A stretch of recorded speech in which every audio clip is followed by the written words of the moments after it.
Radhe Radhe guys, welcome back to my channel Radhe Krishna Varsha Jaiswal. तो आप सभी कैसे हो? कान्हा जी की कृपा से आप सभी ठीक होंगे। तो गाइस, आज मैं आप सभी के लिए देवशयनी एकादशी का व्रत कथा लेकर आई हूँ और इसी में हम लोग जानेंगे कि देवशयनी एकादशी कब है 2025 में। तो सबसे पहले हम लोग जानते हैं कि देवशयनी एकादशी 2025 में कब है। देवशयनी एकादशी दिन रविवार 6 जुलाई को पड़ रही है इस बार 2025 में। तो एकादशी तिथि का प्रारंभ 5 जुलाई 2025 को शाम को 6:58 से शुरू हो जाएगा और समाप्त हो गया 6 जुलाई को 2025 में रात के 9:14 पर। तो 6 जुलाई को रात में ख़त्म हो रहा है और सुबह से ही 6 जुलाई को है एकादशी, क्योंकि 5 जुलाई को रात में ही एकादशी तिथि का प्रारंभ हो जाएगा शाम को ही। तो इसीलिए सभी लोग 6 जुलाई को ही व्रत रखेंगे। व्रत का पारण 7 जुलाई को होगा। तो और इसी दिन से गैस चतुर्मास भी शुरू हो जाता है, क्योंकि इस दिन से विष्णु भगवान सो जाते हैं क्षीर सागर में और उस दिन से सारे मांगलिक कार्य बंद हो जाते हैं, जैसे कि शादी विवाह ये सारी चीज़ें नहीं होती हैं। छोटे मोटे मांगलिक कार्य होते हैं लेकिन शादी विवाह जैसे बड़े कार्य नहीं किए जाते हैं।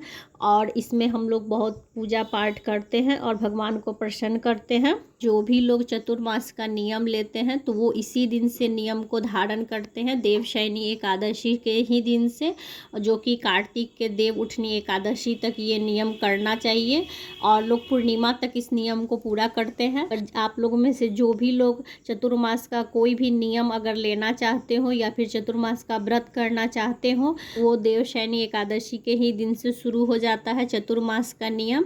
तो जो भी लोग चतुर्मास का नियम लेना चाहते हो तो वो उस दिन से शुरू करें, देवशयनी एकादशी के दिन से। तो गाइस, ये कुछ थोड़ी सी जानकारी थी जो मैं आप लोगों के साथ शेयर की हूँ। तो आइए अब हम लोग कथा सुनते हैं।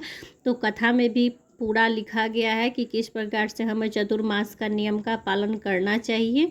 तो इसलिए आप लोग इस व्रत को ज़रूर से करें देवशयनी एकादशी का, और अगर व्रत न भी करें तो पूजा करें और कथा ज़रूर से सुने। कथा हमें ज़रूर सुनना चाहिए, कथा सुनने से भी बहुत ही पुण्य फल की प्राप्ति होती है। और गाइस, कथा सुनने से पहले आप थोड़े से हाथ में तिल और पुष्प ले लें और आसन पर ही बैठकर कथा सुने। बेड पर बैठकर कभी भी कथा नहीं सुननी चाहिए। तो आइए अब हम लोग कथा सुनते हैं। तो बोलिए विष्णु भगवान की जय, लक्ष्मी माता की जय, कृष्ण कन्हैया की जय, राधा माता की जय, लड्डू गोपाल की जय, एकादशी व्रत की जय। जय जय श्री राधे, जय जय श्री राधे, जय जय श्री राधे। आषाढ़ मास के कृष्ण पक्ष की एकादशी देवशयनी एकादशी।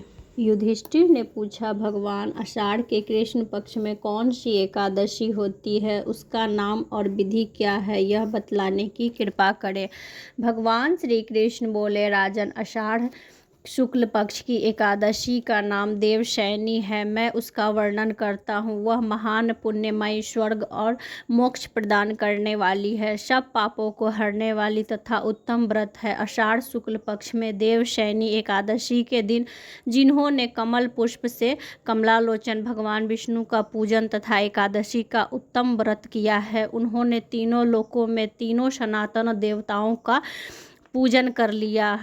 हरिशयनी एकादशी के दिन मेरा एक स्वरूप राजा बलि के यहाँ रहता है और दूसरा क्षीर सागर में शेषनाग की शैया पर तब तक शयन करता है जब तक आगामी कार्तिक की एकादशी नहीं आ जाती। अतः आषाढ़ शुक्ल पक्ष की एकादशी से लेकर कार्तिक शुक्ल पक्ष की एकादशी तक मनुष्य को भली भांति धर्म का आचरण करना चाहिए। जो मनुष्य इस व्रत का अनुष्ठान करता है वह परम गति को प्राप्त होता है।